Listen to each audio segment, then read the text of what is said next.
Hey, I'm Ryan Reynolds. Recently, I asked Mint Mobile's legal team if big wireless companies are allowed to raise prices due to inflation. They said yes. And then when I asked if raising prices technically violates those onerous two-year contracts, they said, "What the f*** are you talking about, you insane Hollywood ass?"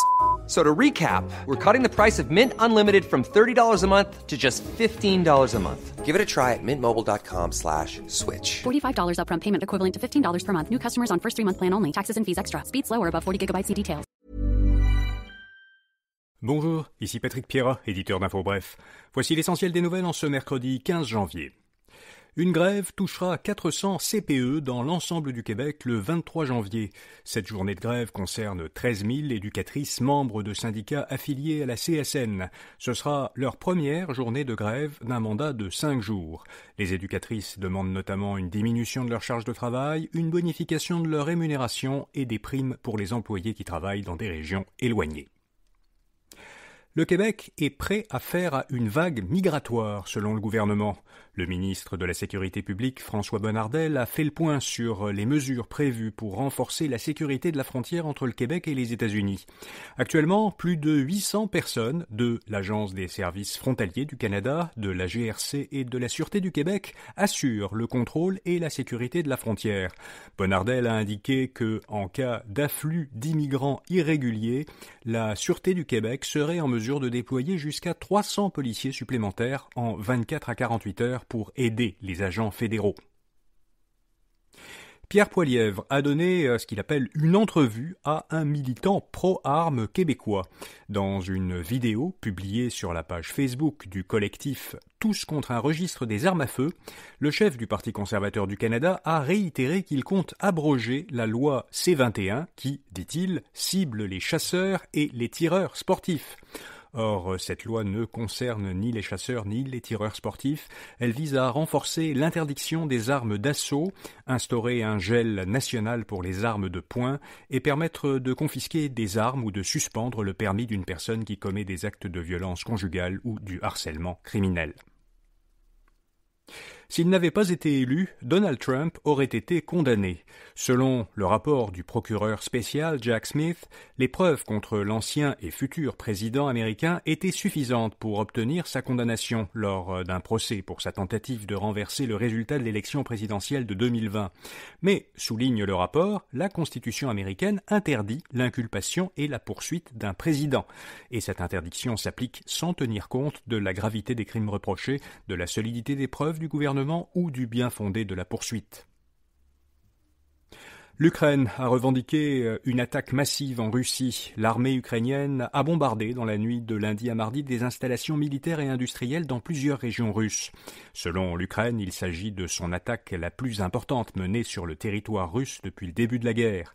Le gouvernement russe a indiqué que l'Ukraine avait utilisé 12 missiles de longue portée américains et britanniques. Ils auraient, selon l'Ukraine, frappé des cibles russes à une distance allant jusqu'à 1100 km de la frontière ukrainienne.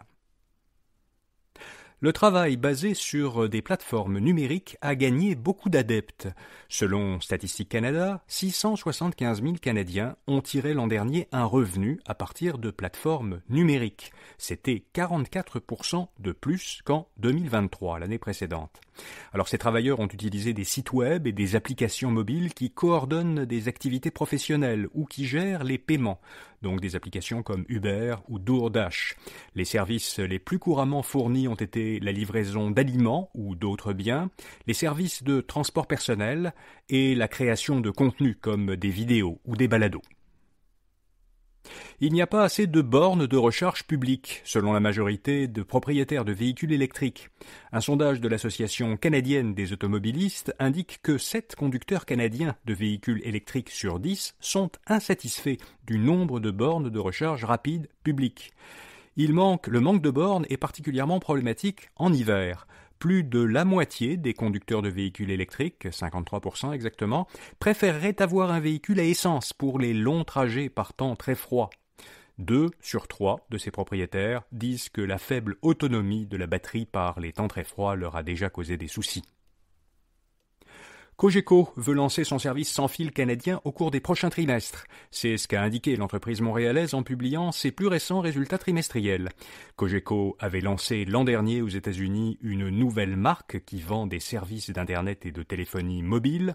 L'entreprise a souligné que la performance de cette marque, BreezeLine, et celle d'autres services Internet vendus aux États-Unis s'améliorent. Meta prévoit de mettre à pied 5% de son personnel. La société mère de Facebook, Instagram et Threads pourrait ainsi se départir d'environ 3600 employés. Selon plusieurs médias américains, le PDG de Meta, Mark Zuckerberg, a informé ses employés que l'entreprise va licencier plus rapidement que d'habitude les personnes qui ne sont pas assez performantes. Zuckerberg les a aussi prévenus que 2025 serait une année intense. Et puis la Chine évaluerait la possibilité de vendre TikTok à Elon Musk. Selon l'agence Bloomberg, les autorités chinoises envisageraient de céder les activités américaines de TikTok au média social X, que contrôle Musk depuis qu'il l'a acheté en 2022 alors que la plateforme s'appelait encore Twitter.